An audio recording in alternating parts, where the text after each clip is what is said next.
Kojo, salut. Rastafari, bless. Harry. Alors, on s'est rencontrés à plusieurs reprises. On a fait ce qu'on va dire des apartés Ouais. sur différents sujets, différents thèmes.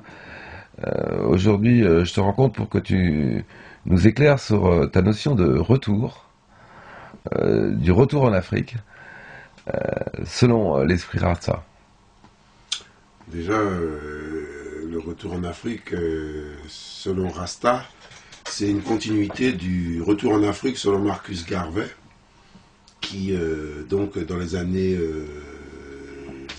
13, jusque dans les années 1913, jusque dans les années 20, a œuvré aux États-Unis et donc a réussi, à travers ses activités. Et donc, cette notion de manger noir, s'habiller noir, penser noir, a permis de créer toute une frange de médecins, d'avocats, d'agents de circulation. Et il y a eu une époque, je ne pourrais pas vous dire exactement la date, je crois dans les années 20, il y a eu un grand rassemblement, un des premiers rassemblements, donc qui a rassemblé énormément de gens. C'était très précurseur du mouvement que Martin Luther King plus tard a fait aussi, cette marche historique. Mais il faut savoir que Marcus Garvey avait une approche beaucoup plus compliquée, c'est-à-dire qui laisse à supposer en fait. Parce que quand on dit rapatriement, pour des esprits colonisateurs, c'est le retour, l'abandon d'une race par une autre race.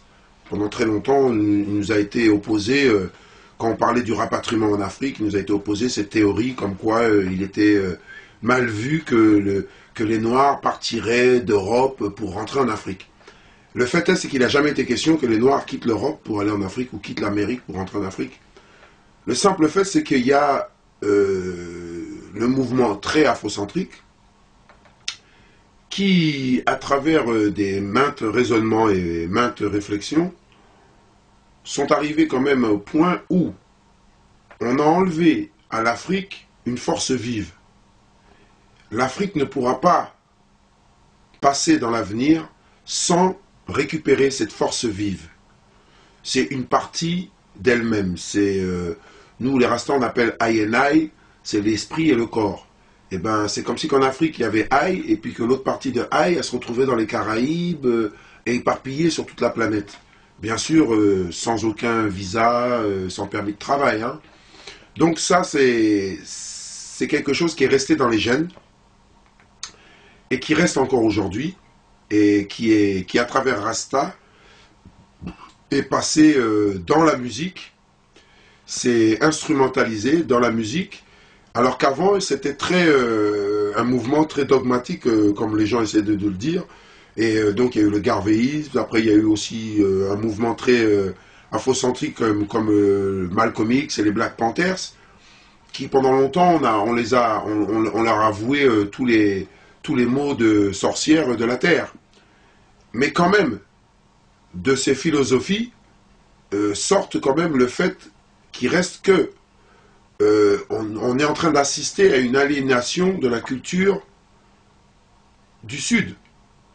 C'est vrai que les Occidentaux nous ont appelés très anciennement les Africains, mais avant qu'on nous appelle les Africains, on avait un nom. Aujourd'hui, on s'appelle Africains. Il faut que vous sachiez aussi qu'en Afrique, il y a ceux qui sont donc français, et puis vous avez les indigènes. Donc souvent quand en Europe on parle du monde africain, il faut savoir qu'on parle beaucoup de gens qui sont issus de familles qui ont eu des relations au niveau des familles, au niveau c'est les rouages de l'esclavage qui se sont démultipliés, développés aujourd'hui.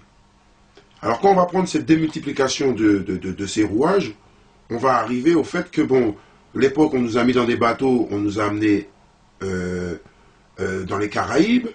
Plus tard, il a fallu participer à la guerre 39-45. On a aidé le monde à se libérer, mais finalement, nous, on ne nous a pas libérés, puisque au Sénégal, il y a eu le fameux camp de Charoy, où des centaines de tirailleurs sénégalais ont ni plus ni moins été massacrés, parce que j'ai quand même recueilli des témoignages de gens de vivants, d'individus, de fils, de petits-fils, alors qui m'expliquaient justement son rapport avec les indigènes. Donc ceux qui étaient nationaux français mangeaient à table, et ceux qui étaient indigènes mangeaient par terre dans le bol. Et donc aujourd'hui, quand on se permet de dire qu'en Afrique, nos dirigeants sont ci ou sont ça, il faut bien savoir que ils gouvernent avec ce qu'ils peuvent. Parce que la majeure partie du peuple est restée dans l'indigénie. Ça veut dire qu'on est resté des indigènes, avec une culture indigène, et on n'a pas été affranchis des rouages de la société occidentale. C'est seulement certains élites qui ont été affranchis des rouages de la société. Et c'est comme ça que s'est fait le passe en avant de l'esclavage, on est passé à la colonisation. Alors on est arrivé à 39-45, les gens libèrent la France, le camp de Charoy. Aujourd'hui, ces mêmes enfants, ces mêmes parents touchent un quart ou la moitié du salaire des mêmes soldats qui étaient sur les rangs en train de se prendre les balles des criminels.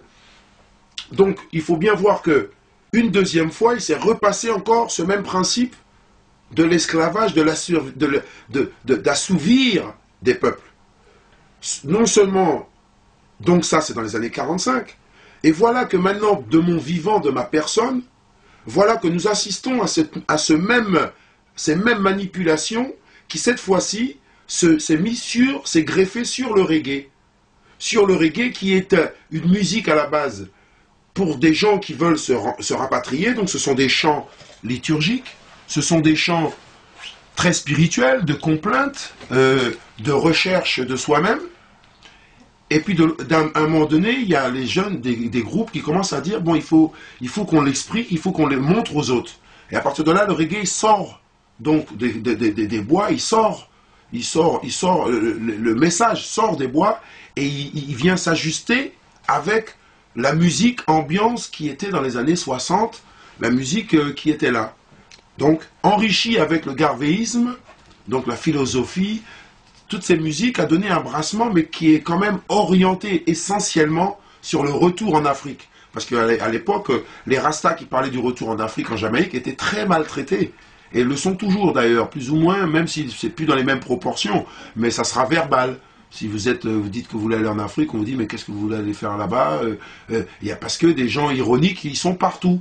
Ils ne sont pas qu'en France ou en Amérique, il y en a aussi en Jamaïque, parce que pendant une époque, les Rastas ont été très mal traités, pas par les Jamaïcains, mais par cette intelligentsia qui était là pour remplacer les gouvernements anglais, qui ne voyaient d'un très mauvais œil le retour en Afrique. D'ailleurs, sur ce, il y a eu des documents officieux qui ont été faits par les Anglais, d'autres documents officieux qui ont été faits par les Français, mais bien sûr en France, on vit une telle négation que les documents, on ne sait même pas s'ils existent.